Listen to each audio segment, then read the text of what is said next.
Hello, my name is Melton Guy, and this is Taking Another Look. Generally, in an election year, we would want to take each and every issue and look at it microscopically. We'd want to make sure which candidate stood where and what they had done and what they had not done. Take a very, very close look, because that day comes when you will have to pull that lever or write that name of your choice for the next president of the United States. This year is very, very important. You would look at things like jobs created by Donald Trump when he was an alleged president. You would look at jobs created by Joseph Biden while he was president. And if we did that, we would discover that if you look at the jobs created by Donald Trump in his 4 years that he was supposedly the president, you'd have to put a negative mark beside the number, because he had a negative situation as far as jobs created. Now, that's not the way it's going to be presented to you, but if you look at it, like I said, microscopically, that's indeed the case. Joe Biden, on the other hand, has created over 11.5 million, close to 12 million jobs in his 3 years and whatever.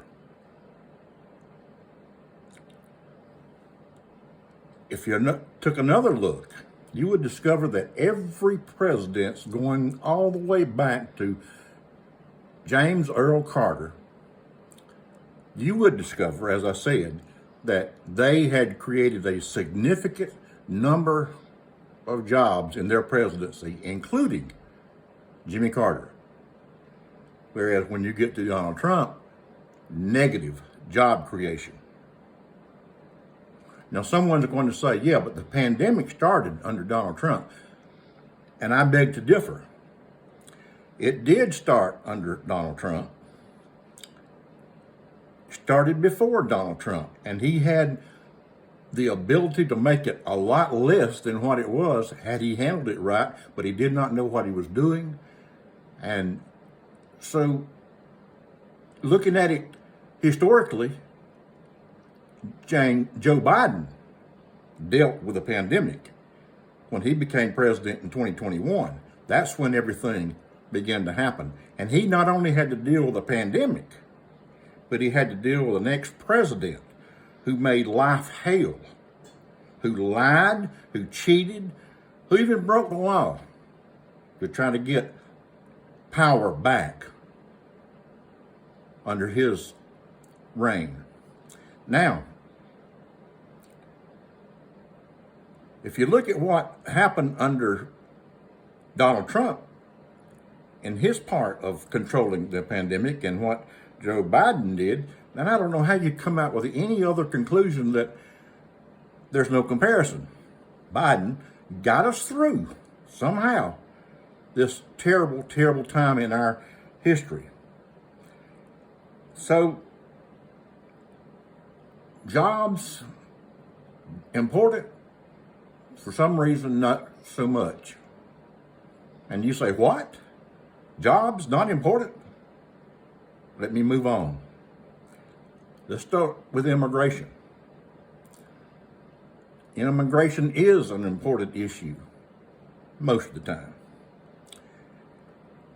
Under Trump, who campaigned vigorously in 2015 and 16, spit out what I have termed wall crap that never took place, not to the extent that he said. And remember that even if a wall would have been built, he said Mexico was going to pay for it, and that didn't pan out.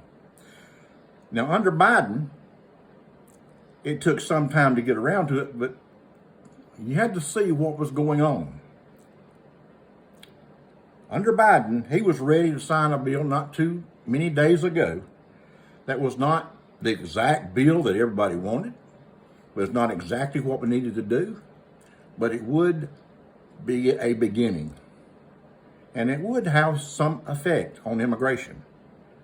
But it was killed by an ex-president who has cowards in the Senate and the House who were ready to do whatever he said, and he said, don't let this go through. One man, not holding office of any kind, dictated something as important to you as immigration. But that's not important. Immigration? And you say, again, what do you mean it's not important? Let's move on. Let's face facts. We cannot put the concern, what should be forefront, because of more pressing concerns. If you are an ultra-liberal, or if you're a far right-wing MAGA extremist, you know, and yes, you know, as well as I know, as well as a person or persons in the same room with you at this time know, that there are issues here much more important than the economy, much more important than immigration. Admitting it down the road makes no difference, because now apathy, jealousy, and hate prevail.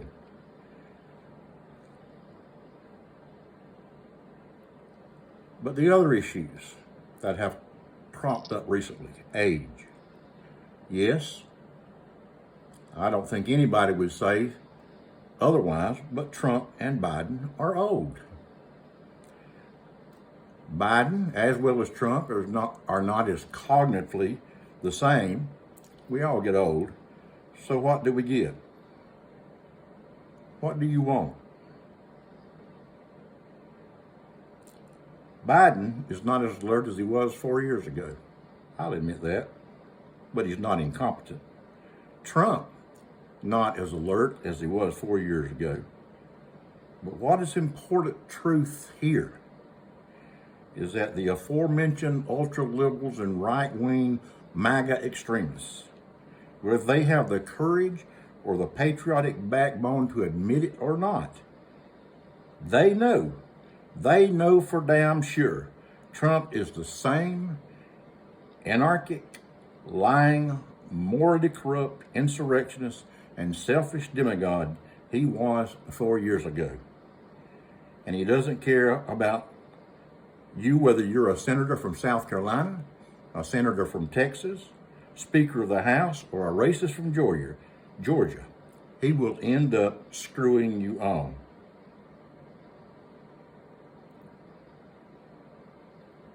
This nation is on the line. And that's not rhetoric. This nation is actually on the line. I hope before November, Americans see that. You're going to get from Biden what you got 4 years ago in November. But you're going to get from Trump what you got in 2016. And I'm only here today to tell you that's the issue. And we can't worry about the other normal issues because America is actually on the line. And I'm here begging you, please do not let this terrorist screw this nation any longer. Thank you.